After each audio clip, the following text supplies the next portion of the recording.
Kiki-Bouba. Which of these shapes would you name Kiki, and which of these shapes would you name Bouba? Think about it. I'll be right back.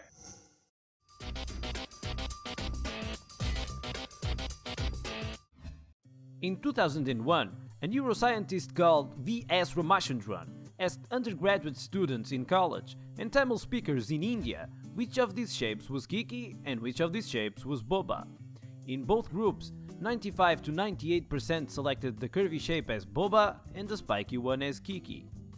What did you choose? This experiment wasn't originally created by Ramachandran, even though his version was very similar to the original one done in 1929. In the first one, it was cooler.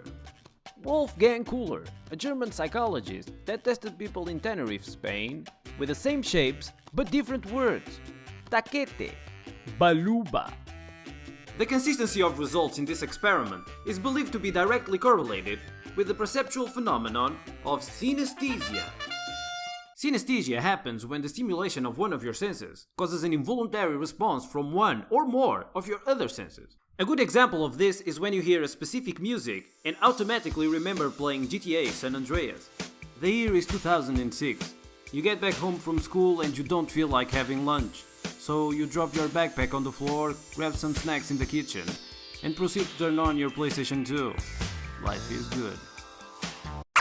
All we had to do was follow the damn train, CJ. Synesthesia is also the reason why a lot of people associate specific nouns with specific colors. For example, in my case, Jim Carrey sounds like a dark blue, Quentin Tarantino is a strong red, Meryl Streep is a soft pink, Margot Robbie is a hot yellow, and Jimmy Fallon is a fake laughing cunt. If you never experienced synesthesia, don't worry. A lot of people don't. But you probably experienced the Cupertino effect.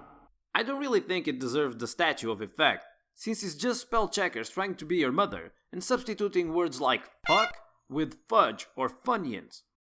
The name of the effect derives from a common mistake of old spell checkers, in which they wouldn't recognize the unhyphenated version of the word cooperation, and thus substituting it with Cupertino.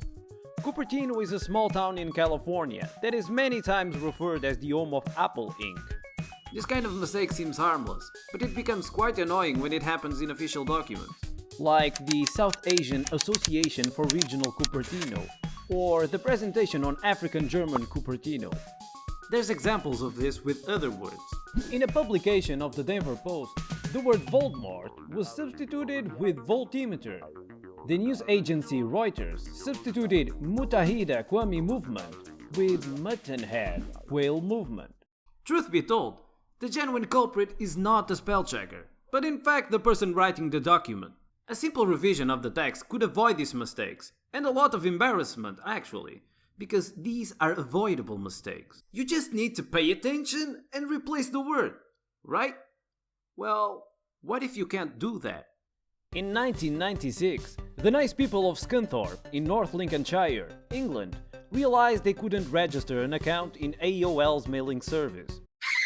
Apparently, the site Algorithm deemed the town's name as obscene and inappropriate, because it contains, and you guessed it, the substring cunt. The same happened in the lovely towns of Penistone, Clitheroe, and Lightwater. In April 1998, Jeff Gold attempted and failed to register the domain name shitakemushrooms.com.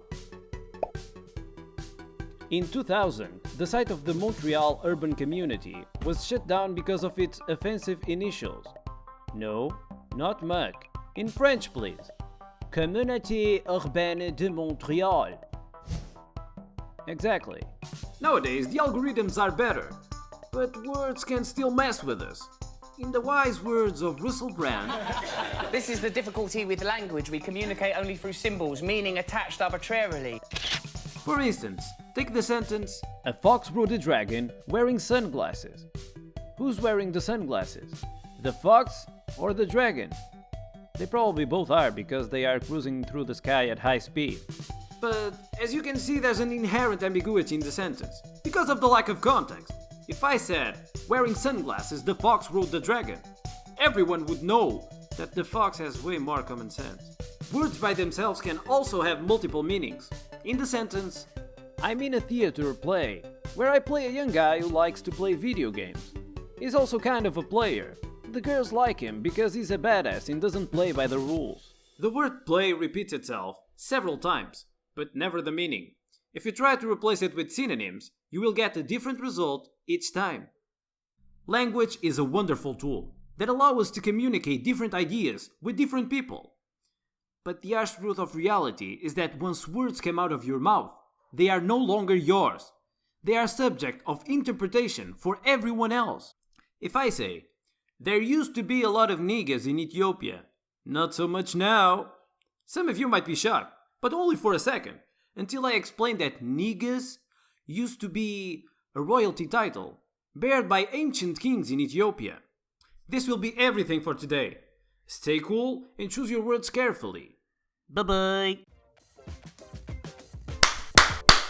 Is believed to be dead. You hear a specific using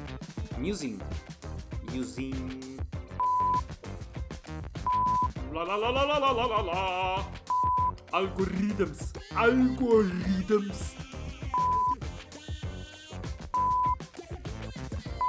with the